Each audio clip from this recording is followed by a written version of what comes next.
Welcome to Plan 9 Crunch. I'm Doug Gibson, and today we're talking with Buddy Barnett, who was one of the founders of Cult Movies magazine, and he also ran Cinema Collectors for a very long time, which was an incredible cult film memorabilia store. And I want to take Buddy just on a trip, around his experiences in the industry, the people he worked with, which included Forey Ackerman, Coffin Joe, Harry Novak, Herschel Gordon Lewis. I mean, I could go on and on, Buddy. And thanks a lot for coming. I appreciate it. Thank you for having me. Okay. Now, I'm a monster fan now. I'm a monster kid now, but I didn't grow up one. I didn't read famous monsters, although I love Bela Lugosi. And even though people don't like the Medved books very much, those books are responsible for me becoming the Ed Wood fan. Okay, particularly all right. And so, anyways, I was walking, it was the mid-90s. I think I was in Salt Lake. I could have been in Boston, I'm not sure. But you see this magazine, I don't know if you can see it, but there's a magazine right by the Vampira photo here. And the Ed Wood edition? Yes, and I saw that in a newsstand, and I couldn't get there fast enough to buy it.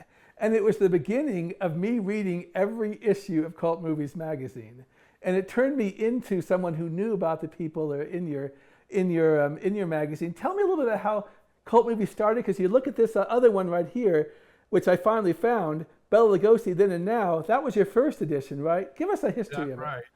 Well, what happened was in the 80s, when I started working in Hollywood, I met a lot of people like my friend Marta Dobrovitz, who was one of the early. She worked on Cult Movies from the beginning. I loved her Marta's Minute and also her articles. Yeah. And she was a big Lugosi fan, and she's Hungarian too, by the way. Well, my wife is too. That's cool. And I knew that Mike Kopner, who ended up, creating the magazine with me, or it was really his. He wanted to do it even more than I did. He really wanted to do something because he was a Lugosi fan. Mm-hmm. And it's strange. He was actually in the 80s, and he was actually in the porno business. He directed porno movies on VHS. Well, we just broke some news here. I know. But he made so much money that he wanted to finance this book, this magazine. But the reason we ended up doing it is because Gary Rhodes, he's a very we just interviewed him. Yes, wonderful man. And it's actually partially because of him. When he was in high school, he did a fan magazine called The World of Bela Lugosi while he was in high school, and Kopner and myself, we both contributed to his magazine. And when he graduated from high school, he said, well, I have to stop now. I'm going to be busy going to college. So he quit after about 7 little fanzines. Did. And that's why we want to keep this going. So we decided to make our own.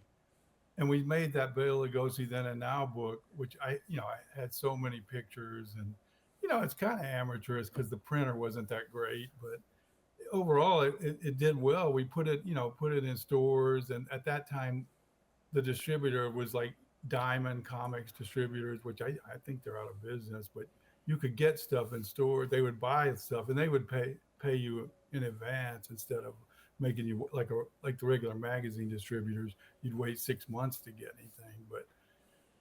And then they just said, well, when's your next one coming out? And we're going next one, so we just quickly started putting things together. I was really a big Ed Wood fan, and partially, the Medveds, but I was even in the 70s, and when I lived in, I lived in North Hollywood, and they would show Plan 9 every month on, I think it was Channel 13 and Movies Till Dawn, right? Yeah, and they would show that with Cal Worthington commercials. Yeah, Cal Worthington. I grew up in Long Beach, California, so yeah, well, Cal Worthington. Yeah, exactly. Go on. I'm sorry. No, it's just that and then there was another channel called Channel 52. God, you're reading my mind right now. Yeah, they showed a lot of Lugosi movies in public domain. They even showed Glen or Glenda on there. I saw Glen or Glenda on Channel 52. Yeah, I didn't know about Ed Wood at the time, but I saw it. Yeah. And then they started having these festivals, and I'd go to everything and meet some of the people, and we just kind of got obsessed with Ed Wood. And then when I was working in it, before we did the magazine, when I was working in Hollywood, I would meet a lot of people that were, young, older celebrities or people connected with Ed Wood. I knew this guy. I don't know if this guy, John Andrews. Of course. In fact, I planned to ask you more about Andrews because he used to be a sensation. Yeah. He was basically a homeless or semi-homeless and drunkard. And he used to come in the store all the time. And I got to know him. I actually introduced him to Rudolph Gray, and Rudolph Gray told me, "Oh, that was some of our best stories." He was his main source. He knew Ed Wood for years. Yeah, and Nightmare of Ecstasy, he's all in that book many times. He's all over it. And he was a real interesting character. You, Michael, Ray Dennis Steckler, and probably somebody else I missed, did articles about their encounters with John Andrews. My brother wrote one when we went to a movie. Yeah. We went and saw the Fly with Jeff Goldblum with him. And he was talking in the theater, right? Hilarious. Oh, he terrified the people in the theater. You got to understand, I've read every one of these magazines 10 times, all right? I recommend. I think I'll post that up on Facebook soon. That article. So John Andrews was a guy who was the son of a film star in the 40s, right? Or a minor star. His father was a B Western sidekick named Arkansas Slim Andrews, and he was a sidekick to Tex Ritter and Tom Keene, but he was also a musician, like country. He played weird musical instruments, did country type comedy, and then he did that for a few years. Then he was from Arkansas. He moved back to Arkansas and it did like local TV for years. I actually have a cassette somewhere that he sent me. Really? I should try to make a copy and send that to you if you're interested. I'd love it. I'd love to see it. He sings comedy songs and talks. In 81 or 82, it was right before Charles and Diana got married. Plan 9 from Outer Space was on like at 1 a.m, and I VHS'd it, okay? Then about 10 years ago, I put it on DVD, so I still have that to watch occasionally with the Worthington commercials. It's a lot of fun. But John Andrews, first of all, I remember one of the articles, John Andrews, I think it was the one that Ray Dennis Steckler wrote. He went to Vegas and started screaming Ray's name until he could find him, and things like that. And those kind of anecdotes are so interesting. One night, I was in the store, and John Andrews, came stumbling by as usual, and he said, "Hey, I just saw Ray Dennis Steckler. He's outside." And he was across the street. I think there was like a music recording studio next door, and he was there for something. And Andrews brought him in, and he signed autographs, and we talked to him. And I got to know him later, like when I ended up moving to Las Vegas, and Steckler had a video store, so Mascot, right? Later then, but that was the first time I ever actually met him. You know what? I regret the missed opportunities I had of meeting these people. All right, because Ray Dennis Steckler, based on the articles I've read and some of his stuff, seems like one of the nicest guys you could have talked to. All right, more or less. He was really interesting, and he was really into B Westerns. He'd write about them in your magazine. He liked Bob Steele, Tom Tyler, cool stuff I like too. But he wrote about Archell Sr.'s death, and then I learned from that Archell Sr. was in Westerns. Archell Sr., but Archell Jr. is still alive. Jr. is still alive, but he wrote Senior. Yeah, and one other person wrote about John Andrews. I think his last name is Henderson. I can't remember his first name. Jan Henderson. Yeah. For us. Where he worked for Andrews briefly, I think. He worked for Andrews and his partner. They were kind of shady, like they were memorabilia dealers, but they were a little shady. I mean, it's an awful story, but John Andrews told me that one guy would go in to see, Forey Ackerman we're talking about. He edited Famous Monsters, and he's very anybody who's watching this will know who he is. Forey Ackerman is, yes. That guy would go over to Forey Ackerman's house, and he would bring an empty bag, and while Forey's busy, he would just put this, some of the stuff into his bag, like, memorabilia, stuff and then he would sell it back to Forey, like right there. Forey. I mean, it's awful. But there's a lot of chicanery going on there, right? Oh yeah. So, but but I guess that was, What was Forey Ackerman like? One of my other regrets is I didn't go to your convention in 2001. What was Forey Ackerman like? He was a nice man. He was very. It's hard. I always liked him, and he was a little bit egocentric. I mean, I'm not necessarily saying that in a bad way, Yeah, but yeah. but he definitely, he was just cool. He liked kids, not kids. He liked adult. He just liked people who were into monster movies, Hmm. but he was more like, I would say, before horror, movies and stuff. Where he got famous for famous monsters. He was really like a science fiction guy. He was an agent. He was an agent to a lot of science fiction Was he writers. also an agent to Ed Wood, or is this a legend? Uh, yeah, but sort of. He said Ed Wood would try to play stuff with him. I think maybe he got Ed Wood Orgy the of the book Dead? deal for Orgy of the Dead. He might have got that for him, but he Um, usually didn't. He would do it something occasionally for him, but I don't think he had a high regard for Ed's talents. I've often wondered whatever happened to the Acker Mansion. Is it still around? Do they? Yeah, the original Acker Mansion. Well, there was even one before that, but the one he lived in before he had to sell it because of his health and it downsized. But that one was a house owned by John Hall, and it's up in the Los Feliz area, and it's about the next block down from the house on Haunted Hill, which was a famous, I think, Yeah, a Frank Lloyd Wright house. I think so. because I So just. it was Oh, in that area, and it's still there, but it's told. I think they remodeled it completely. I just wonder what happened to all the memorabilia he had. Well, a lot of it he sold at auction. A lot of it he downsized. A lot of it he probably gave it to some people, but I think they sold most of it You know, at um, auction. I want to ask you about some people who were in the magazine, okay? And if you Sure. don't have any recollections of them, really, you can tell me that. But Okay. these people are gone, so I'd find it interesting. The first one would be probably Coffin Joe. Coffin Joe, he was very interesting. He was like, the only time I was with him was like for a few weeks. I mean, he when you remember Mike Vraney, Of some of his course, Mike Franey says video. something weird. He's passed away, though. His Yeah, wife's he still passed alive. away a few years ago. His wife still runs the. They actually started a streaming service recently. And now I got to sign up. I got to convince my wife I can, all right? Oh yeah, yeah, right. And then, but he found Coffin Joe and brought him. You know, told him, had him release his videos in the U.S. and they were very successful.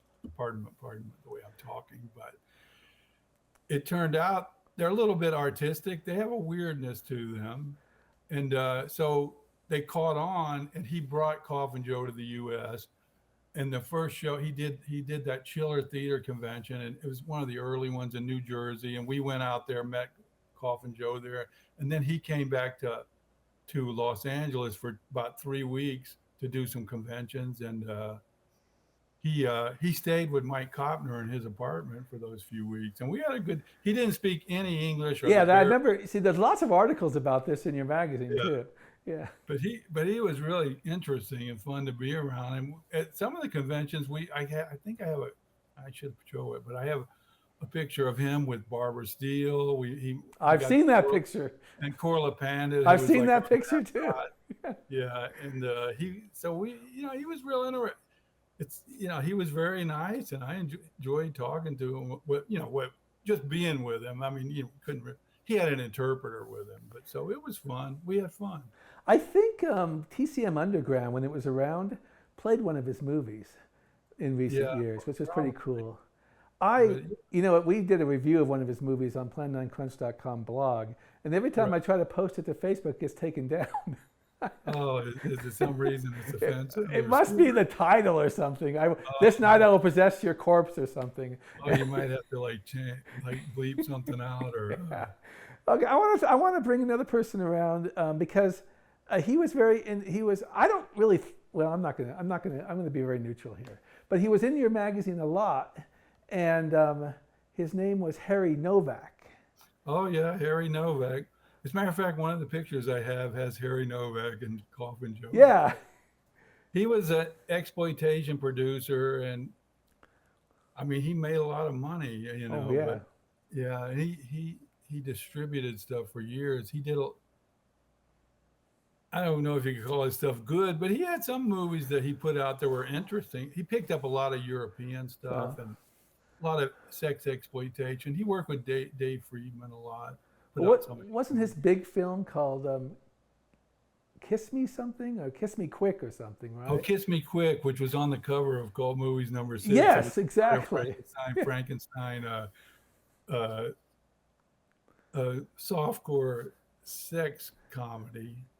But based on what I've read from interviews with him and things like that, I think that's the one that made a lot of money for him initially. Oh yeah, he made a lot of money from that. And he did another one that made a lot of money. Is it called That Mantis and Lace? Yeah, Mantis and Lace, and another one called Agony of Love. That's Pat Barrington, right? In But those Pat films. Barrington, who was in Orgy of The the Dead. Dead.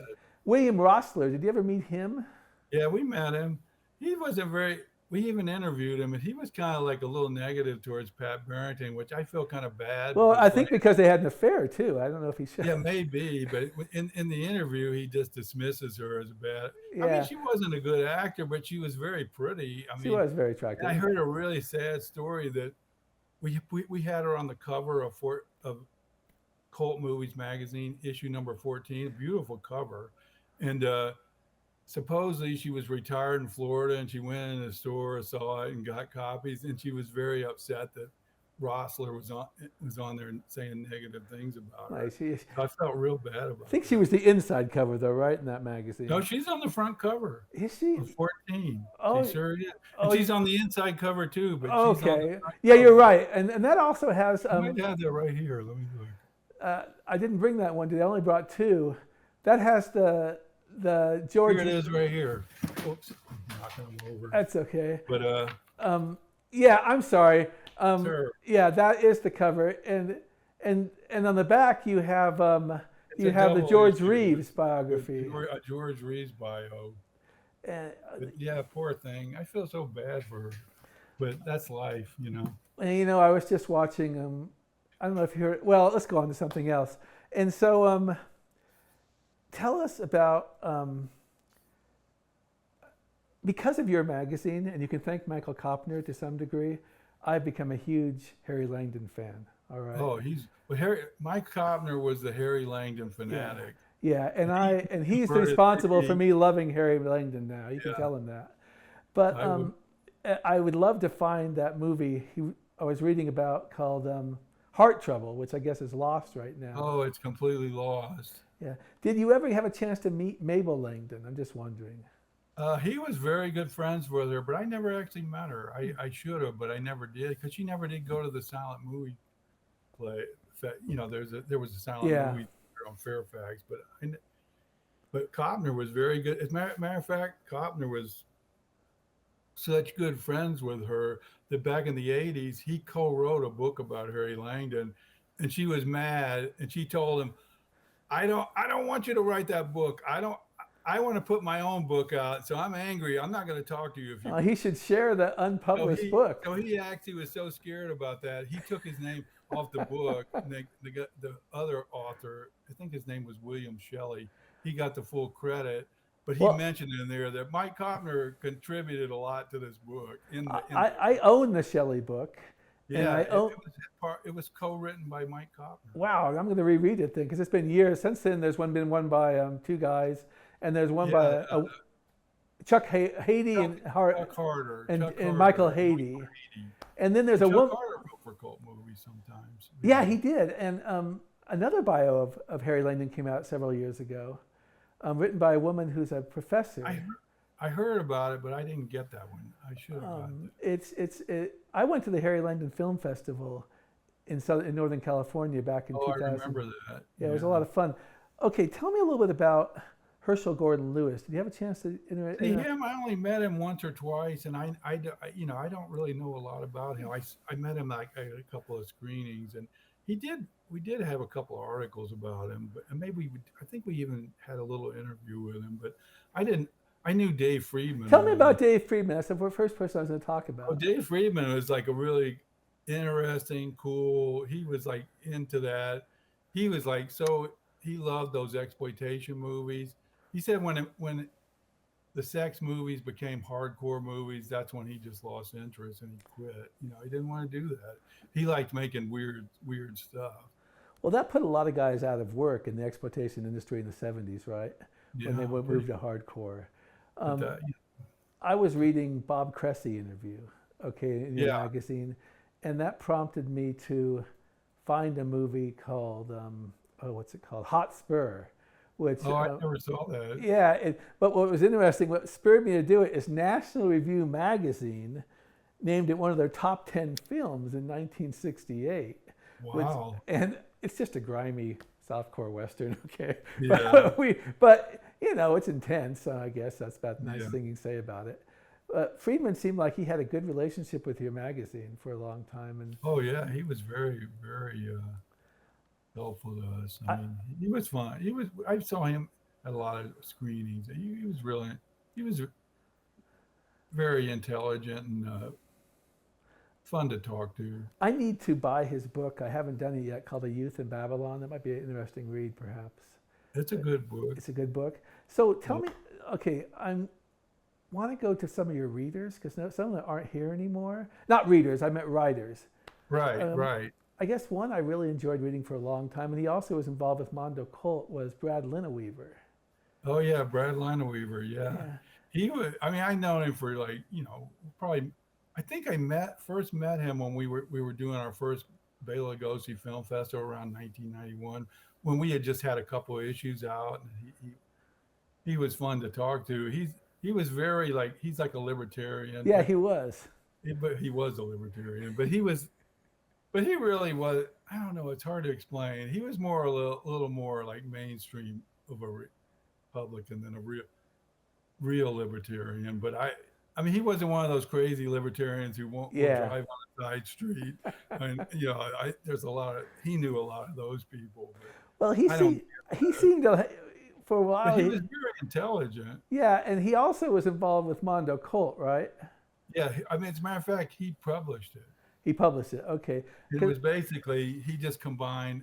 You remember Jesse Lilly, who did yeah, the original Scarlet Street, yeah. and then Cult Movie. It's kind of like a combo of her magazine called Worldly Remains, and that, and it ended up, it's just like a homage to it. So Well, that's he did co-blogger, three. Steve Stones has a couple of the printed issues of that. And Yeah, what we I did three. We three, did three. and I Yeah, used to read it online all the time. yeah. I Online, he went for years because the print thing died. Nobody wanted to buy them anymore. I know it's really sad. It's the same. Like I'm a newspaper man, and I had to get out of the industry in 2016. Okay, but Right. I remember William F. Buckley writing a letter in Mondo Colt Yes. congratulating Brad Lineweaver on the magazine. Yes. That was pretty Yeah, cool. he sure did. Yeah, it's true. And you had some writers. I got so acquainted with your writers. I would see them in letters to the editor. I'd see them write articles. Gosh, one would be what's his name? Ron Ford, who we interviewed here Oh recently yeah, on Plan Ron 9 Ford, Crunch, sure. and Robert Rucker was someone in the early editions. Yeah, Rob Rucker. How about Guy Tucker? Guy He who was passed away, unfortunately, right? Yeah, he was a very sad. He was a great writer, but he was an alcoholic. yeah. He would call Mike Kopner up at like 3 o'clock in the morning, just telling his woes, and it was just he had so many mental health issues. I think he ended up dying of alcoholism, I guess, and It's a shame. he wrote a thing about one of the issues. An article he wrote about John Waters. John Waters really praised that. That's one of the best articles in the later issues. I Yeah, really enjoyed that. In fact, I mentioned one thing I liked about you and Michael Kopner is you guys, Michael usually wrote in the front of the magazine and you usually wrote inside the magazine and you had a nice yeah, conversational style. And you sometimes would give movie reviews of other yeah, films coming yeah. out, the best. Yeah, I'd occasionally we'd write articles, especially early. We'd have to write a lot more articles because, nobody else is going to do it. Then all of a sudden, everybody wanted to write for us. So that's took some pressure off. Well, you guys brought Frank Dell'Istrito back, right? Yeah, I remember reading him in like Photon magazine. Like probably must have been the 70s. And he contacted you, right? Yeah, he wrote a letter to Mike. Yeah, and then we just, of course, he became like our number one writer, really. In fact, he, you know, I saw, I think of him now writing these books every other year, and I think cult movies probably recharged his writing abilities. I think it must have inspired him, hopefully. Because at one point, Michael was saying in his column, "Uh-oh, this is the last Frank Dell'Istrito. You'll never hear from him again." And of course, that didn't happen. Yeah. And you had Gary Don Rhodes, oh, I guess his name is Gary Rhodes now, but you had Gary Rhodes writing a lot in the early Yeah, days. he contributed many things to us. I mean, yeah, we were lucky with some of the authors that we got. Sometimes it would be like an excerpt from a book, like David Scull, who unfortunately got killed, by a drunk driver about a year ago. He let us do a big excerpt on his Todd Browning. That's book. a fascinating read. And I just bought that book that came out last year. Apparently, it's the whole book. And you also had things from Gregory Mank, another good writer. Oh yeah, totally.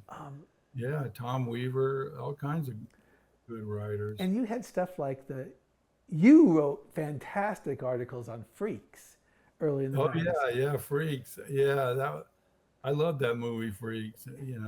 It's one of the greats. And you gave biographies of all the characters in that book. Yeah.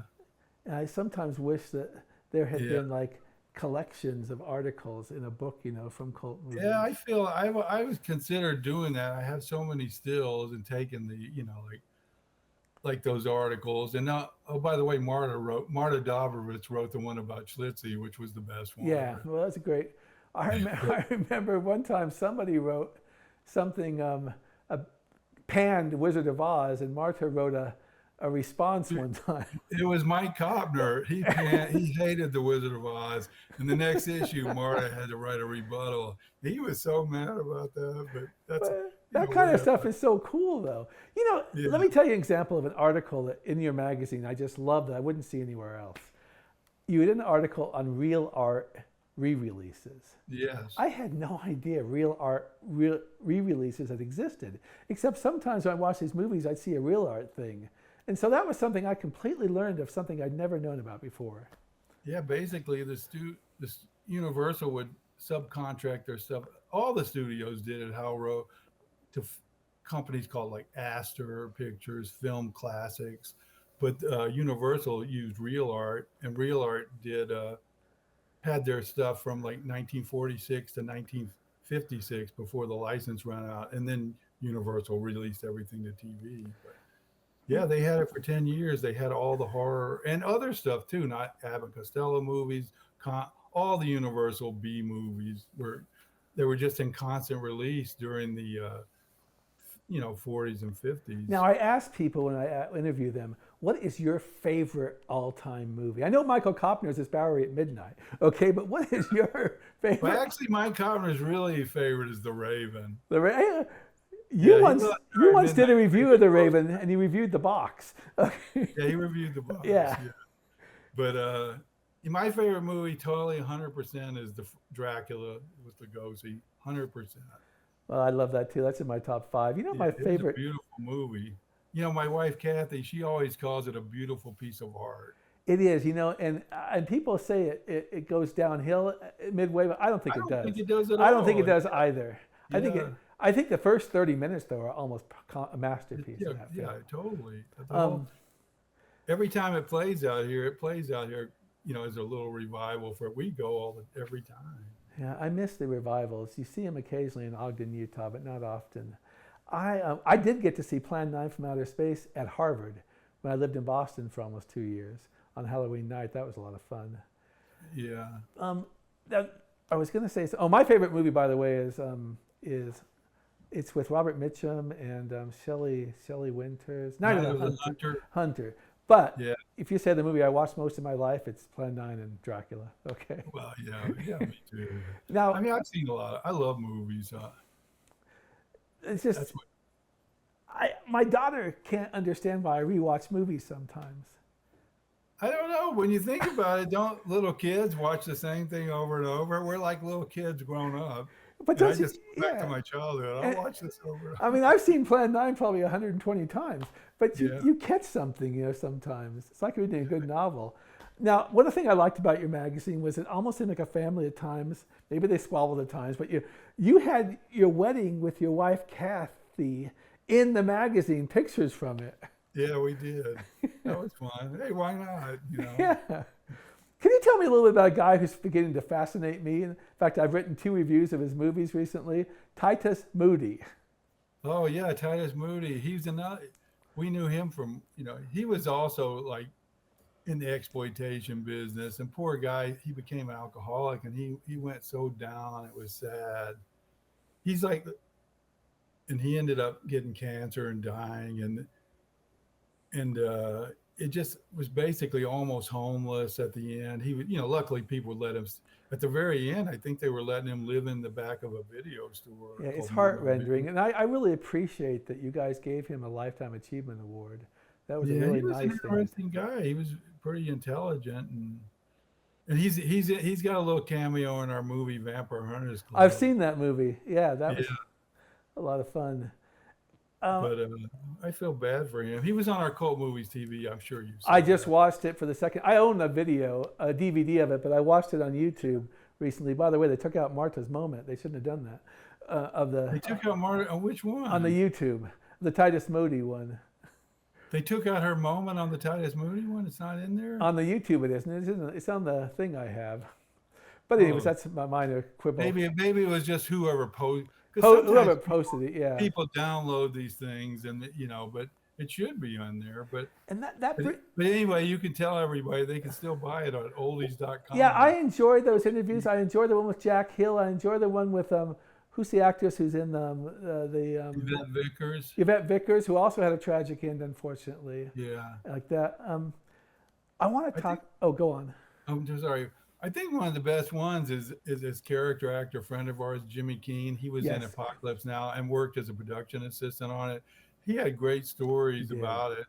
He would, he could even imitate, Brando and stuff. But That was a good. I've watched them all. They're fantastic. that one actually won an award. We got an award for that particular episode. Wow, that's fantastic. Yeah, Kathy's the one who put that show together. She produced it from the beginning because she had done some public. When she for years she worked as an editorial manager at Warner Brothers Records. No kidding. And she made produced a TV show called Decoupage. It's a takeoff on talk shows that was in the late 80s to the mid 90s, and it's very popular in Pasadena public television. Really? Still got a huge following. So she had a connection and helped us put that show together. It looked very professional, that's for sure. Yeah, it was fun. What was it like for you to be interviewed sometimes, like on Mystery and Scandals about Ed Wood? Well, it was fun. I mean, I just, I was just winging it, Yeah, that's what like They just ask you, you just do a lot of stream of consciousness, and they just take what they need, put it in there. But I enjoy a guy, I don't know if he was in the later issues, but Frank Henenlotter. oh yeah, he made a Basket Case 1, 2, and 3, and Frankenhooker, and lots of other things. But he was also an archivist, and Well, he talked he about worked for Something Weird Video for years. yeah, and he did an entertaining interview with Rudolph Gray in Yeah. this issue 11.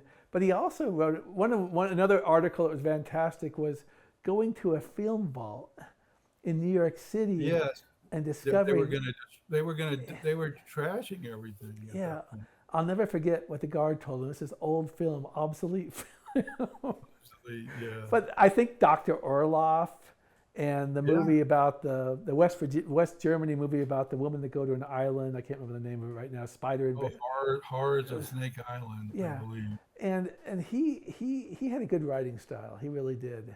Yeah, he was funny. And what about Fred Olin Ray, who also contributed a lot to your magazine, particularly in letters early on? Yeah, he would do a lot of letters, but we also would cover his, because he was like, Well, he was friends with Brad, right? yeah, of course, they both knew each other from Florida, but so Brad liked to help promote.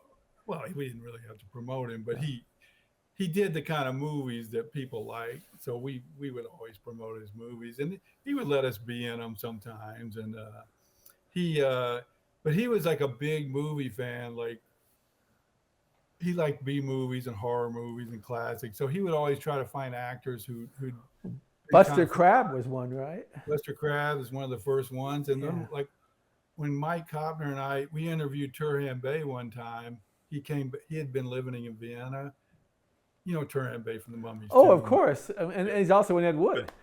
But yeah, and he came back. He was in town for just after being out of the business for like 50 years or probably 40 years at that time, since the 50s. So he was saying, man, I can't even get an acting. I try to go back, but nobody cares about it. So Mike said, well, let's just call Fred Allen Ray. I bet he'll you. So immediately Fred had a part for him, gave him a day's work. He's not going to turn. No. And after he got that, he told us that, oh yeah, all of a sudden now Spielberg hired him for his TV show Sequest. That was fantastic. And he got a few jobs after that. Let me ask you about some Ed Wood people, if you have any recollections of them. The first would probably be someone who, thanks to your magazine, I learned some stuff about her, Valda Hansen. Oh yeah, I knew her personally. She was a nice lady. I feel a little bit like she was one that for years she was like she never quite made it there. She did a few little things. I mean, small things and stuff, but she mostly, I don't know. She just never. She was very not. I don't know. It's hard to explain. She was very. God, I got to do her justice. She was kind of had a mystical outlook in life. Felt like a lot of psychic vibe. She felt like she had a real good connection with Ed Wood, and she did some movies here and there and some stage stuff, but she never quite made it. And then since she got cancer, kind of fairly not young, but maybe in her 50s, and then she passed away. I've seen her as a nun in the movie. Really nice lady. In the movie Tony Cardoza made, Outlaw Riders. Yeah, and she's also in one of those like a Western with John Kerry. Kane's Cutthroats, right? Yeah, that's it. Now, it's an Al Adamson type. Yeah, she gets murdered in that movie. We reviewed that on our blog also. Did you have an opportunity to meet Criswell?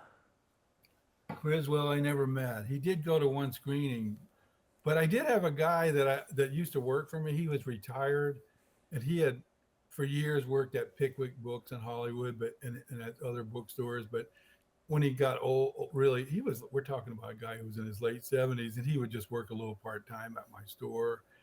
He used to live in Criswell's apartment building that Criswell owned. It was on Selma Avenue.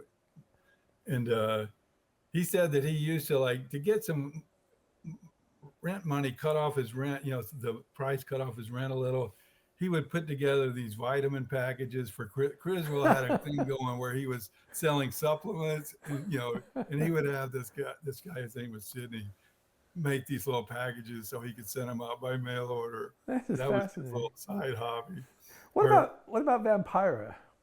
Vampira, I liked her. She was nice. She was very eccentric, and it's almost like I wonder if somebody had a little bit of a bipolar thing, because she really liked me, and every time I saw her, she was always nice to me and always talked to me and was very very intelligent. And but once in a while she would be kind of like off her meds or something. I would be walking down in Hollywood I saw her one time ranting at somebody, and I'm thinking, okay, bye. I'm just gonna go the other way. I mean, but. Well, she was eccentric. I read her biography, and she did not respond to Ed Wood, producer's attempts to pay her, for the film.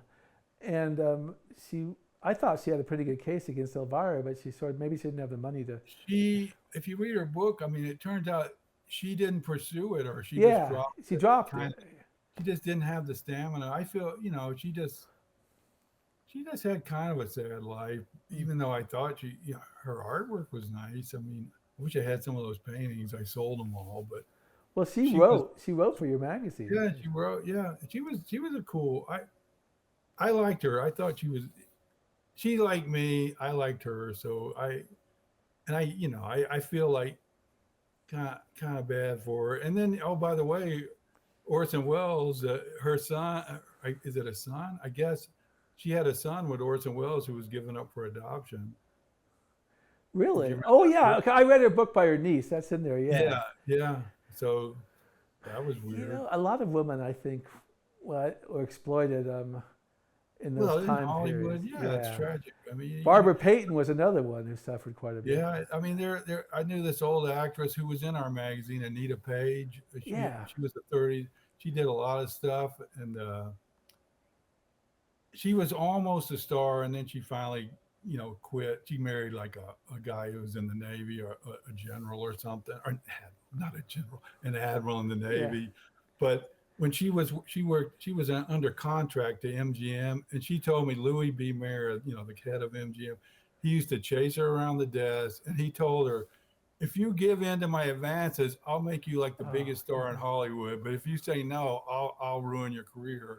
And she said no. And she said the next week she was loaned to Monogram Pictures for Jungle Bride. oh She God. just saw the writing on the wall and Well, left the who's the position. woman who was in Abbott and Costello Meet Frankenstein? She was lost. Her career was harmed by not sleeping with him. Lenora Yeah, Albert. Lenora Nora Albert. Hubbard, yes. Yeah. Yeah. But there are so many like that. Yeah. It's tragic. Um, tell me about. Okay. Tell me about Paul Marco. Paul Marco, I love Conrad Brooks better than Paul. Conrad Brooks is I knew him for 28 He was years. my next one I was going to mention. He was okay. We'll talk about him in a minute. Paul Marco was pretty much insane. I mean, he's delusional. He was insane. It, he just he was crazy. I don't know. I liked him in a way, but he would drive you crazy if you were around him too long. Hmm. As a matter, yeah. As a matter of fact, one time he told me, "I want to be on the cover of Cult Movies magazine." As a matter of fact, that was the very night I met my wife, future wife Kathy, was at the Orpheum Theater in downtown LA, where we ran this Lost Edward aborted movie called Hellborn, which I'm sure you've I've seen. seen it. Yes. And then also it ran with Glenn or Glenda. And so out front, they were out, Conrad and Paul Marco were out there signing autographs, selling memorabilia. And I was there, and Kopner and Kathy came because she knew a friend of hers that she knew was working part-time for me. And he introduced us.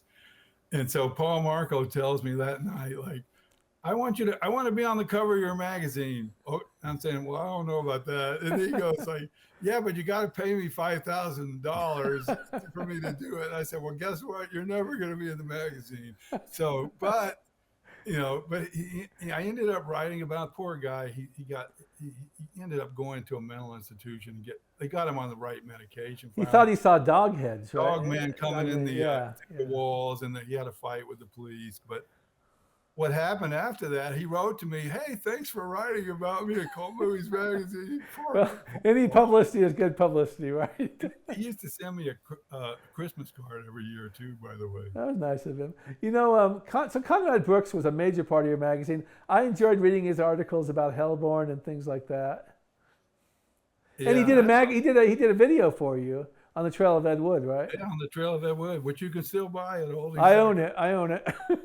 But so yeah, he was fun. That was like the first Edward video, the home video, and after that, a bunch of people made it, like Mark Carducci and Lee Harris did Flying Saucer. There were several others after that, Haunted World, but ours was the first, which we made very cheaply for like around $1,400, and then, but we made so much money on that because it was the first one. I don't know, it's the only time I ever made any kind of video that actually made a huge profit. But it was just a weird, I guess it was just the timing or so, and the low cost. What do you think of the Ed Wood phenomena keep going? I mean, it seemed to go down a little bit, but now it's back up heavily. I think it's back. I love Ed Wood, like the Ed Wood movie. That was like the greatest thing that happened. I love it too. It's just like it just, everything came together. I mean, they did use a lot of material, which the writers Scott Alexander and Larry Karaszewski, said that they used us as a big resource in that. And I actually kind of briefly worked on the movie, helping the art department, researching with pictures and getting things ready. So I got a few bucks out of it, but it was just. And then Scott Alexander, one of the writers, he got Corla Panda to be in a movie. Corla was our other mascot. Yeah, he's playing Even the though he had piano. nothing to do with Ed Wood, but Yeah. there he is in the movie. So that was, and he got Conrad. They got Conrad in there. That's in the movie I can watch over and over. Oh, I love that movie. I mean, I know that Orson Welles scene's apocryphal. I know most of the movie is apocryphal, but it's still wonderful. Yeah, it doesn't matter. The idea is good. It's the spirit of it that's real. Yeah, and I got the idea that Ed Wood dimmed a teeny bit, never got away, but now it seems to have gone up a lot. Yeah, and I think it's the Facebook page. This guy named Joe Blevins who does these dead rights. Yeah, there's a lot of Ed Wood stuff happening. And there's a new guy, in fact, I'm supposed to interview him later this month, who just came out with a new book on Ed Wood named Will Sloan. So it just seems to keep going and going, and you find out more things. Are you excited that people find more movies all the time now? That's what I like.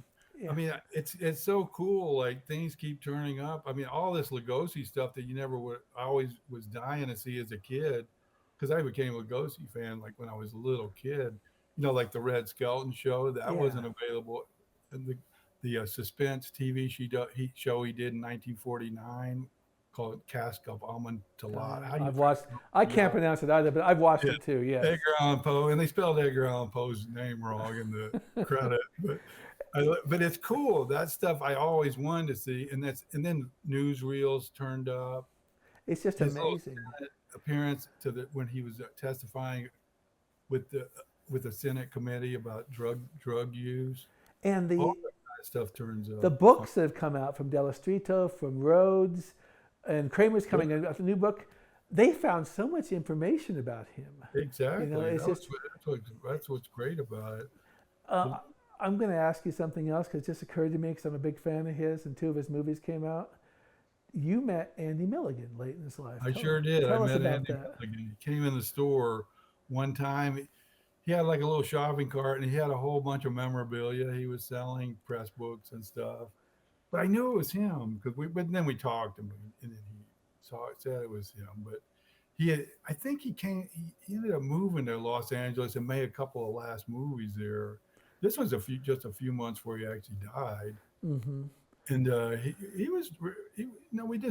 Kopner happened to be there that day too, going through the back looking for some stills for the magazine, and we just talked to him. And I bought a bunch of his press books and things, and of course I had pictures, so I got him to sign autographs. And he seemed to be so happy that somebody wanted his autograph and was talking to him. But well, is it fascinating to you that Milligan's sort of become a minor cult person now? Yeah, his movie, like Guru the Mad Monk, is a great movie. One of the greatest movies ever. Yeah, it is so cool and weird. I mean, but his movies, or some of them are like hard to watch, but they're so different, I remember watching Torture Dungeon and thinking, okay, I think there is genius in this movie. And I think the thing is, a cult film is something you can't replicate, okay? No, it's just something that happens. I watched it. Yeah, any movie, if two people like something, it's a cult movie. Yeah, I guess so. That's a good point. But they just found two of his movies and are playing in New York Film Festival. Yeah, and I'll tell you what, next year when they come out in Blu-ray, I'll be buying them. Okay. Yeah. So I met him. I was excited about that. That's once again, like I told you, I wasn't a monster boomer as a kid. I loved the movies, but as an adult, when I became the big fan, and your magazine basically was the magazine for me. Since I appreciate it was the only one I read for years. I've since bought some issues of Psychotronic Video, and I try to buy Scream now and sometimes Shock Cinema, but they're not the same. Yeah, I know. The good old days are a long time ago. Because you had the minutia that a fan craves. All right. Well, that was our whole thing. Like we were obsessed about certain subjects. We like weird, Godzilla movies. And my son who's out of the audience loves your kaiju. All in there. I mean, my thing was like, we got to like put everything in this issue, because what if we don't make any more issues? So we would just jam. I had like people complaining like, your magazine is text heavy. Why don't you just make a picture magazine? No, you need the text. I mean, I'm not a big fan of the what do they call it, samurai films, but I appreciate the fact you had a long article about him. Okay, yeah, definitely. And you had articles about the sad fate of Helen Chandler, which was fascinating, totally. and the sad fate of Sidney Fox, which was fascinating. Those were all written by Greg Mank. Yeah, and Frank's article on Svengali is something I reread constantly. I learned so much on that I didn't know about. Yeah, and there's an article too. This is one thing I want to. When I started reading your magazine, it cost me $25 to get a murky VHS of the Ape Man. Okay, that's how difficult it was to find these movies. Now they're ubiquitous. They're on streaming, everywhere. YouTube, everywhere. Yeah, but those days they were hard to find. I thought to myself I would never see Return of the Ape Man. Okay, of course now I've that was hard to get because the copyright didn't lapse on that. I think I don't know, maybe Warner Brothers owns it now, but that one was hard to see. Even Voodoo Man was kind of hard to see. At least that was on TV a lot when I was younger. And Black Dragons was something that took forever to see also for some reason. Yeah, to find a good copy of it, but there's a really good there's good copies around now. Some of them. Oh yeah, and you had some great advertisers where like Sinister Cinema, where there would actually for me be almost like reading an article when their advertising came through. Yeah, definitely. I'm happy that Sinister Cinema is still around. I'm not sure how they are, but I'm glad they are. They're still out there, I heard. Yeah. One more guy, maybe. Did you ever meet Barry Mahan? No, but we had a big interview with him. I think I read it. Yeah. Yeah, I think it might have been in that Ed Wood issue. Because he worked with Errol Flynn, which I found fascinating. Yeah, in that Errol Flynn's last movie, Cuban Rebel Girls. Didn't he direct it? He did, yeah, exactly. And you probably never met Coleman Francis either, right? Probably. No, but Conrad was real good friends with Anthony Cardoso, and who knew Coleman? He was in his movies, right? Conrad was in, I think you did something about the Beast of Yucca Flats, but yeah. But Conrad Brooks knew Anthony Cardoso, and Conrad was a good friend of Tor Johnson. He got Tor Johnson to be in that movie. So that's kind of why, like, you see Conrad in the movie, because Tor wanted him to be around when they were filming. But he said Tor was so mad because they only paid him $300. Well, that may have been half the budget, all right? Probably was. I was thinking about going back to Titus Moody. There's a movie I'd love to see sometime, but I don't know if I want to because that might be too explicit, called The Dirtiest Game, where he's a politician. Oh, yeah, I know of it, but I've never seen it. And Coleman Francis is in it, apparently, one of the last movies we had a decent... Well, one more film, if you ever find it, let me know. I'd like to see Misfit Patrol. I've never been able to find it. Oh, yeah, I have never been able to find that. I don't know what happened to it. Yeah, Conrad Brooks. I love the interview Titus Moody did with Anthony Cardoso. Cardoso was saying, I do features, and Moody would say, no, you do B movies. Yeah. And also, Moody was a good friend of Liz Renee also, who's in your magazine. Yeah, totally. He got her for an interview in Cult Movies. He set that up. And he interviewed her. Yeah, he did interview her. And there was stuff that tugged at your heart sometimes, like the guy who used to be on Happy Days, or maybe it was MASH, who descended into porn. He did Titus and his friend Gordon, I think, talked about him. He was an African-American actor. Like I said, I've gone through 20 years. Yes, I know who you're talking about. Yes. And things like that you don't normally see in other magazines. Well, we tried to put everything, anything that we liked or other people liked, or if somebody just sent us something weird, oh yeah, we're putting that in. And I loved your reviews. And your reviews, like some of the early editions particularly, half the magazine was your reviews, and I just loved reading them. Yeah, I used to write a lot more, but I had a business. And, I did put those magazines together, get them all. But I did so much. We did so much. I'm going to agree with you on this review you wrote on Wizard of Oz with Larry Seaman, but then Steve Massa wrote back sort of contradicting what you, giving a counter to that one time. Yeah. Yeah, I remember. And I was exaggerating. I didn't really mean to erase Larry Seaman from film history. I was joking about that, but It is it is a horrible it's movie. a And terrible movie. I mean, you're right when you talk about the guy supposed to play her father's or uncle's beating the crap out of everybody, you know, and it makes no sense. That the movie though, I've watched it several times simply because it's so bad. And you panned the movie, which I agree with you the this time I saw it, but it's become endeared to me. It's What No Beer. Okay. what no beer? Yeah, it's not that bad. I was like, poor Buster Keaton. He's Yeah. totally perfect in that movie. Jimmy Durante never shuts up. I agree with you in that film. Yeah, Okay. I mean it's irritating, but I didn't really like a lot of those ones talkies he did for MGM, and but they're okay. There's one with Thelma Todd that's actually pretty good. I think Yeah, it's there is. And in fact, Big Easily or this something. morning I just watched Passionate Plumber. I think it was on Turner Classic Movies. I couldn't Yeah. live without Turner Classic Movies, by the way. Okay. Oh yeah. Um, Yeah. Yeah. but But I enjoyed reading your reviews. I enjoyed reading the article your brother wrote about the movie about the gaslighting of the woman, Screaming Screaming School. Skull. That That's is, one of the. We loved that movie when I was a kid. That was like one of the best movies ever, at least as a kid, and it still holds up. I will say it it. I does, it think it does. holds up.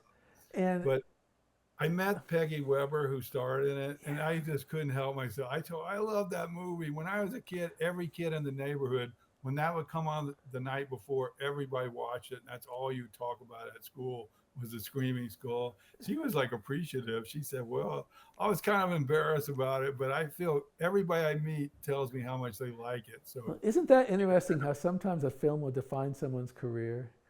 yeah. Okay. I mean, a lot of But these. in her case, she was a big radio actor for years, so Well, she had a great she's in a career. ton of dragnets. Okay. Yeah, A ton. totally. And so, you know, another guy, Anthony Isley, who's a cult actor, is in a lot Oh, of I love dragnets. Anthony Isley. And I used to love that show with Connie Stevens. What was that stupid I can't remember what it's called. Hawaiian Eye? Why and I, Ponce and yeah. Ponce. I And liked him in that. He was such a good actor, but he did a lot of schlock. Robert Clark is a lot like that too. Yeah, Clark's in dragnets, but he also made Astounding. No, was he in Astounding Sea Monster? I think he he was. sure he no he's not. Yeah, he's the star of Astounding She He's Monster. also in the Yeah, one about the guy that starts to Beyond the burn up. Time Barrier, He's also a movie about a man who starts to burn up or something. I can't remember the title. Hideous Sun Demon. Hideous Sun Demon. Yeah. Yeah, yeah. It's funny when I used to live in North Hollywood or Studio City, in the apartment building I lived in. It was like around the block there was a Mormon church. Well, it's Latter Day Saints. I mean, you guys don't even use Actually, Mormon. I am perfectly fine Yeah, with Mormon. Okay. but Latter Day Saints is what everybody tells me. But so he his wife was a member. She would go to that church on every week. But he didn't go, so he would just walk around, like take his constitutional around the day. So I would see him and I would chat with him frequently. He was a real nice man. See, you just broke news again. Robert Clark is married to a Mormon. Yeah. Okay.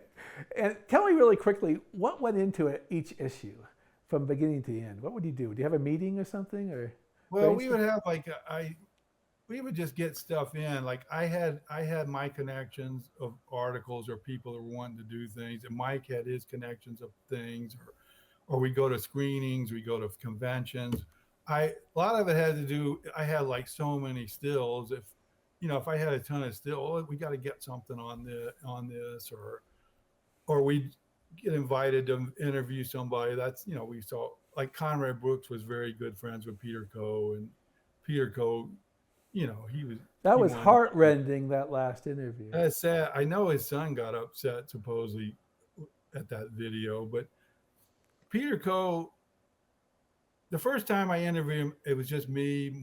Not Mike didn't go. It was just me, Conrad Brooks, Peter Coe. We interviewed him for the magazine. We went out and had lunch with him. He was doing a little better, but then Conrad told me, "Oh, Peter Coe wants us to come back and visit." So that time Mike was around, and Mike said, "Oh, I want to go too." And he happened to have his video camera, and he said, "Hey, can I film you?" And Peter Coe said, "Oh yeah, of course." And then, but Mike had told him, you don't have to. But Peter Coe said, "It's okay. I would rather lie down," and that's why he did it kind of in Well, I bed. think it was very powerful. I Okay. felt like Conrad, because they were good friends. Conrad was very nice with him, and I feel like it. I Well, don't feel bad about no, it. Some people try to make me feel his bad. ex-wife Catherine Orison wrote for your magazine, and she wrote a Yes. very excellent article that gave you an idea of what Ed Wood's life was like in suburbia in the late '60s. Yeah, totally. Yeah, and Yeah. and that the anecdote about meeting the animal trainer she mentioned was Yeah. fascinating. I can't remember her name now. Olga somebody. Yeah, I remember the name Olga. Yeah, and then she also talked about a play that Criswell's wife wrote. Yeah, that's Yeah, pretty cool. I forgot about that. yeah, those her articles were very interesting. I don't know if it was Catherine Orson who also wrote about the guy Stanley's his name who wrote about who decreed Langdon, Chaplin, and Keaton to be the top 3 comedians. But I can't remember his name right now. I'm really reaching right now. Look it up. I can't remember. Lisa but- Mitchell might have written it, and Lisa Mitchell wrote some interesting articles about meeting Stan Laurel, which I found Yeah, she fascinating. knew Stan Laurel. Yeah. So did you guys sit down though and make a decision of what goes in the magazine? Well, sometimes we would just put stuff, like cram stuff in. Like it would be like I would have. Well, my brother, the first 2 issues were done by the printer, and they did a crappy job of laying out, and the printing, the photo reproduction wasn't that good. So I talked my younger brother, he had worked for a manufacturing magazine doing their layout, so he knew the basics of laying out a magazine. And I just said, "Can you just lay out our magazine for me?" And what he would do is, I would tell him like all these ideas of what I wanted or what was going to be in it, or Mike would tell me what's coming in there. And he would just print out a thumbnail, like if we were doing it. Usually we did about a 90-page issue, sometimes more, sometimes less. He would give it to me, and I tell me, "Mark, wherever you want this, where you want everything, and what's going to be there, and I'll try to fit it. I'll fit it in, and plus where all the ads are going to be." So that's what I would do. I would just plan it all ahead, and then sometimes at the last minute, something important would come in, and I say, "Well, either we got to drop something or we're squeezing." So that's why you'll sometimes see print. You have to almost use a magnifying glass for. Well, it wasn't a problem in the '90s. It's now a problem for me at Well, 61. now you have to have a magnifying. We were joking about originally, like telling people, "Okay, with every subscription, we will send you a magnifying glass to go with the magazine." It's funny. There's a British horror magazine today. I think it's called We Belong Dead, and Yeah. I read it sometimes, but I don't. I buy it on Kindle now because Yeah. for one thing, it's a lot cheaper, and I can determine how big I want the Yeah. print to be. But I love those articles. I like having the paper, the original. Me too. I still subscribe to my daily newspaper, the one I worked for a long time. I really like the internet came in, and that was the end of print. Wasn't making any money. After a while, Mike for a while was actually making a living off it with some side jobs as a projectionist and stuff. And it helped me got me money because of my business promoting it. I made money off it, but eventually it got to where the distributors were like, they'll squeeze you and not say, "Oh, we didn't sell it" or something, and they quit paying. And after a while, it wasn't worth the expense, and you had to quit it because there's just not enough money coming in to make it worthwhile for the time. It just seems like the magazine industry turned into what the independent film industry was in the 60s and 70s, right? Yeah, We're dealing with people like Ray Dennis Steckler used to talk about how he never could get people to pay him, so he just asked for films and things like that.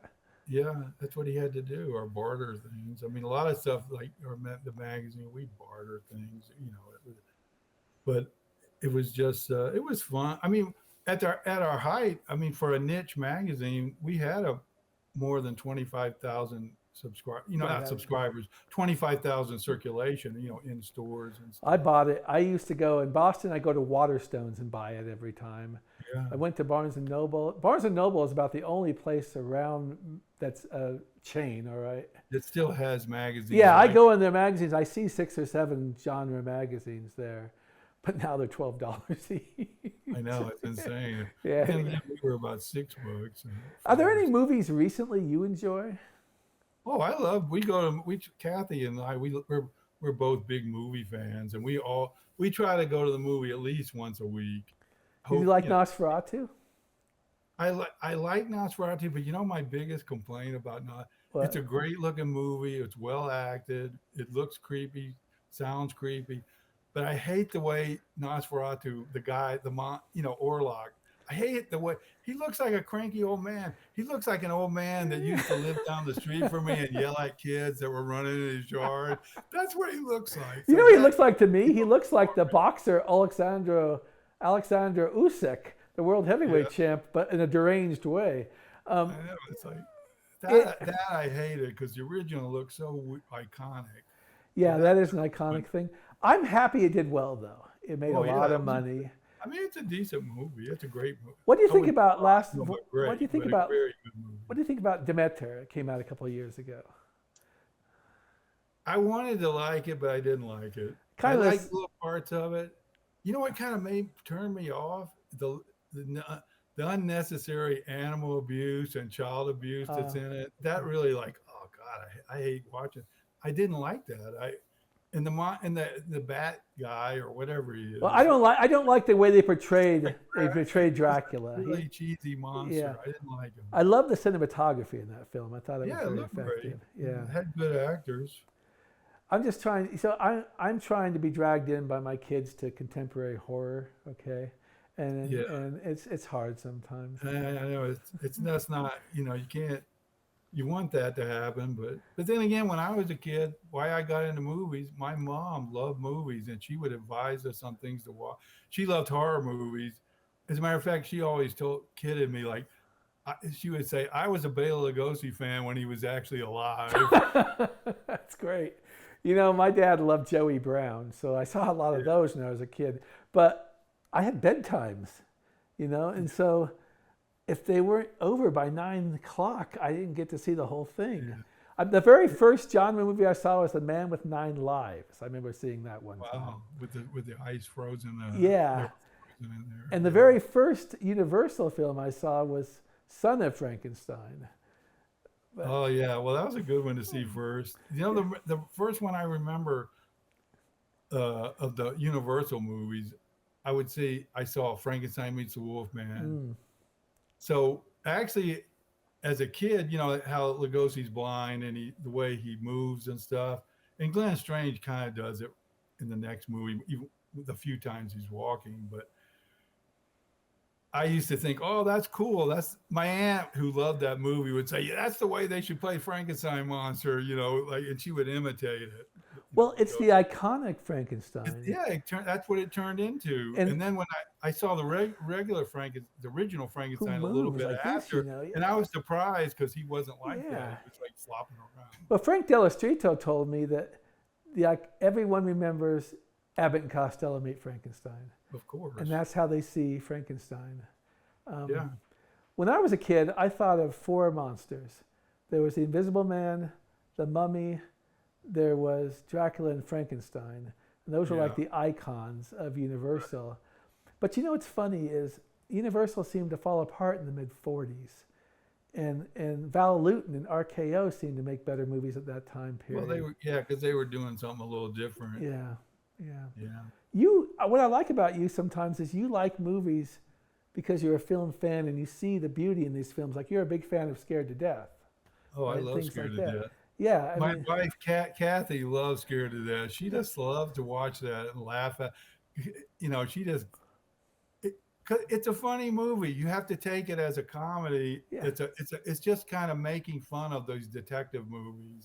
Yeah, and I love and weirdly. I love the convoluted plots in the Monogram films. Yeah. The difference between Monogram and Universal, they're both great films, is Universal is lean and mean. I mean, you watch The Mummy's Hand, it's over, what it's about. You watch Bowery at Midnight or anything else, and it's flying, plots are flying left and right and everything. But it's fanciful. Their scripts were so fanciful and bizarre. Yeah. But then again, I remember Gary Rhodes in another magazine had an interview with Gerald Schnitzer, who had written some of the Monogram, and he said what they were going for they were making movies for kids, but they were making them kind of like funny and weird, so adults could enjoy them, like as kind of like almost like Voodoo Man's flat out a comedy, you know. Well, gosh, all fish hooks, right? Yeah, exactly. But that's the beauty of Monogram, just because it. I mean, you can watch other horror movies or things like those Monogram movies, and they're just not as. They just lay there like an, you know, like I don't know what, but they're boring, you know. Compared Monogram, at least something weird, and it's Yeah. full of like classic weird good actors that were big stars in the old days, or silent movie people. I was watching Black Dragons with a friend, and a friend goes, "You honestly believe that Bela Lugosi could do plastic surgery in that small jail cell?" And I said, "You're missing the point." Okay, Yeah. I mean, suspend your Yeah. disbelief. It's just a wonderful film. It's just by a weird coincidence, the guy just looked like Lugosi. All he did was paste a beard on him, and then got the heck out. Yeah.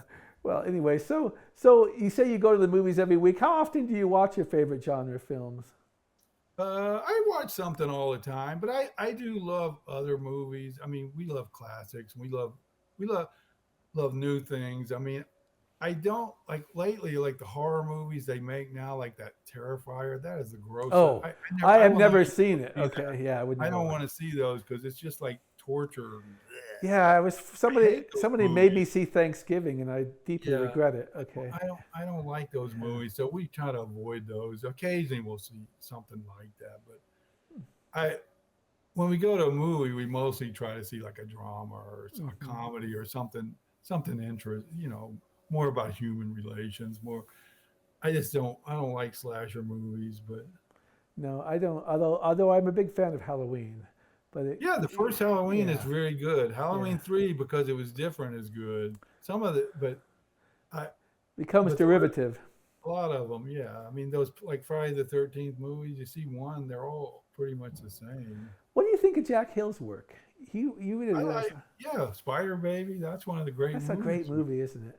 Yeah. Lon Chaney, that's like his finest hour in the 60s. I mean, he was great in that movie. And Mantan Moreland Oh yeah, seeing him as a treasure. Yeah. at the beginning. I mean, Jack Hill said, of course, I mean, you probably saw it on our cult movies TV show. I watched it, and I also read the interview with him in the Yeah. magazine. But he mentioned like they were kind of doing it almost like Psycho, like a big like a star is going to be killed at the beginning, like in Psycho. But even though in Psycho they say Janet Leigh is killed, she's killed more than halfway through it. She doesn't die till like 45 minutes into it or so. That's true, and he did those. I have to be honest, I'm not too thrilled with him, but he did those Boris Karloff films at the end of his career. Yeah, also. you know what? They're pretty bad, but they're kind of good in a way. Mm-hmm. Maybe not like Ed Wood good, but Yeah. there's moments in there. I mean, they're real padded, but they're interesting. That's the kind of stuff I enjoyed about the magazine again. Interviews with guys like Jack Hill and things like that. I remember Jack Hill said, "What would you tell to a person in the industry now?" And Jack Hill said, "Forget it," or something. But then he sort of backtracked a little bit and said, "Well, it's just tougher, and things like that." Well, anyways, I want to ask you one more question. What is your favorite Ed Wood film? My favorite Ed Wood film, I would say really Plan 9 from Outer Space, but I do love Briar the Monster. But I love Glen or Glendo. That's like the obviously the three, because Lugosi's in them. But I would say Plan 9 is probably my favorite. I have to agree with that too. But you know what movie gets better every time I watch it? Night of the Ghouls. Yeah, exactly. If you watch it, it's got a weird atmosphere, Yeah. but it's so threadbare. It looks so like the other one, like Bride of the Monster, looks like a real movie. It does. It looks like a Even monogram. Plan 9 with the cinematography looks like a real movie, except for weird things are going on. But they look like real movies, whereas like Night of the Ghouls looks kind of like a real movie, but kind of like not really, you know. It's sort of, I hate this term, but surreal, because you go into the detective's office and there's no doorknob, and you see a picture of Ed Wood on the door saying "Wanted, Scald, Wanted." It's so tiny. Yeah, and everything, and I love that. I'm so glad they found Final Curtain. Okay, Oh, me because too. Yeah. and I hope they'll find Night the Banshee Cried sometime because I Yeah. really believe Night the Banshee Cried movie is in Night of the Ghouls. I bet they're both in there because Yeah, in the night the band. Yeah, I bet they're both in there. because Ed Wood has to dress up as the girl, but when you Yes. see the girl in the cemetery, yeah. Yeah, it's definitely in there. And also, of course, he throws in Hellborn. His Oh yeah, and Hellborn is used. I mean, once again, going back to Night of the Ghouls, all of a sudden we get a lecture on bad driving right in the middle of the movie. It's just it's a fun thing. I find myself watching that movie a lot. I do watch a lot. Tor Johnson's makeup is really good. I think Harry Thomas did that. Yeah, Harry Thomas did. Who was the director of those movies again? Bill Thompson, right? Yeah, he was still doing the cinematography. Cinematography, that's it. Yeah. Yeah, he still did it. It still looks good, but it's just so much cheaper. And cheaper and everything. Or something like, I don't know. I don't know. It's hard to explain. I like his little seance, which obviously he ripped a lot of it off from You'll Find Out. But. Oh, yeah, definitely.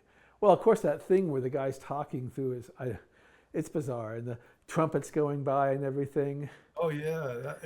It's kind of cool though, but the sounds are weird. No, I love it. I bought what was it called? Revenge of the Dead Blu-ray last year. Yeah, how is that? I should. Well, they yanked it after a while because I think that guy who's dead is still claiming it's his, and they didn't want to fight him. Wade Williams' estate still claiming it was his. Oh, they're claiming they own it. Yeah, Williams. What? Yeah, well, but it was out for briefly. They may reissue it. I'd look for it on eBay. Well, they'll probably make a deal with his estate as well. Will end up happening, I'm sure. The title though is Revenge of the Dead, and they apparently found it in Canada, in a depository, and so that was the print. Yeah, that was the print. It did play in a few theaters, actually. And there's an article layout, I think, in one of Forrest Ackerman's magazines, right? You guys maybe even put that in there. But they did call it Night of the Ghouls and the Famous Monsters. They did. Yeah. But I mean, they may have mentioned Revenge of the Dead somewhere else in there. But I know Ed Wood he was kind of unhappy with Criswell stuff, and he was going to get Lugosi footage from George Weiss. And he had some Lugosi footage that hadn't been used, but John Andrews told me that when he went to get the can with the Lugosi footage, he opened it up and it had like disintegrated. And it was so, he said it just puffed in his face and he ended up vomiting right on the film can. Poor guy. Did you ever get a chance to meet George Weiss? I don't know when he passed away. Never. I think he was misrepresented, even though I love the movie and Ed Wood. Oh, he was like a mild-mannered guy. Conrad. Conrad Brooks, he would work for him sometimes. You ever see this? Remember the comedian Lenny Bruce? Yes. I saw the movie, Dance Hall Racket. Conrad worked as a production assistant for about 5 days. I mean, the movie he worked a week on that movie.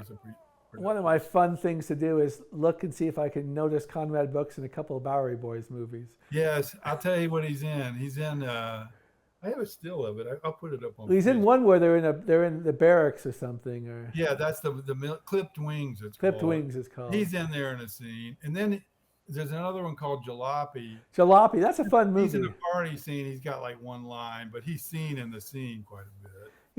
That's the reason I love TCM, because they show these Bowery Boy movies often on Saturday morning. They also show old serials, and you did some good articles on serials. Right now they're showing Hi Ho Silver, I think. But the feature version of Lone Ranger, or the whole serial. They're showing the whole serial. So it's called. The feature was called Hi Ho Silver. Okay, the serial was called the Lone Ranger. Lone Ranger, yeah, and they showed a Red Grange serial recently too, that came out in the 30s. My dad had told me about that movie. Oh, he was a football star. The Galloping Ghost, yeah. Galloping Ghost, yeah. Yeah, my father's passed away, and I wish I could have watched that with him because he told me about that for years. Oh, now you can see it. Yeah, now I finally saw it. Well, we've taken up a lot of your time, but keep showing these wonderful things on Facebook, okay? Because I really enjoy them. I'll keep it going. And I just call it my cult movie stuff. I put it out there. Yeah, and I don't know, it's probably costly, but think about putting these things on Internet Archive. I'd like to, but we'll see. Some are on them right now. Yeah, there's a bunch. There's a bunch on there. I wish more people would put them on. I'm going to rebuy issue 6. It's one of my favorites. Issue 6 is hard to get. I only have like 2 copies. I know, and mine got to the point where a couple pages fell apart, but before they did, I made copies of them. So when I open up issue 6, there's replacement pages and everything. Yeah. And I think that was the first issue where we really started kind of getting it together what we wanted. It had a fascinating long interview with David Friedman in it. Yeah. That I just read and reread and everything. And you had an interview with, I can't remember his name, but it talked about the outlaw who was found at the Pike. Yes, mummified. The mummified. Yeah, that was real interesting. And that mummy guy was in a lot of movies and TV shows. And I went in that many times. I went in that funhouse. I grew up in Long Beach, California. Then I'm sure you saw him. I saw it, yeah, and I remember that, and it's just it's just great stuff. I appreciate putting that magazine out because it brought me to cult fandom. All right. Well, I'm glad you did. Yeah. Yeah, people write to me all the time, or when I see people, they always tell me how. I've had people from like Australia and England write to me many times about how much they like our magazine. I love rereading letters to the editor. They're a lot of fun. They really are. Yeah. Like some people, like Richard Gordon, who produced. Richard Gordon. He produced. He was a friend of Lugosi's, but he produced a lot of horror movies inside, like Devil Doll, Tower of Evil. Yeah. He would write long letters that were practically articles in themselves. I notice sometimes when I see reviews of movies, if they're very long, I wonder if they were moved from article status to the movie section because of space. It should have been. Yeah. Well, anyways, I wish the best for you and your wife. You're still in Henderson. Had me on here. And it's been a pleasure. I have to talk to you. Well, one of these days we'll get together because you live in Utah and I don't live that far away. Well, you're close to Vegas, aren't you? Yeah. Yeah, we're actually like 5. Basically, it's one giant city. Henderson and Vegas are like connected together, so we're like 5 minutes from Vegas. And I have to say these things. We're Plan 9 Crunch, and we're on YouTube. You can subscribe to Plan 9 Crunch for free. And we're at TikTok. In fact, we just had a TikTok coming up because I'm babbling about Son of Dracula being on Svengoolie tonight. So Plan 9 Crunch on TikTok. And we have a Plan 9 Crunch podcast and blog page at Facebook. And Plan9Crunch.com, Steve Stones and I, now my son, who you don't see right now, but he's near me, we write reviews. In fact, my most recent review at Plan9Crunch.com is of outlaw motorcycles.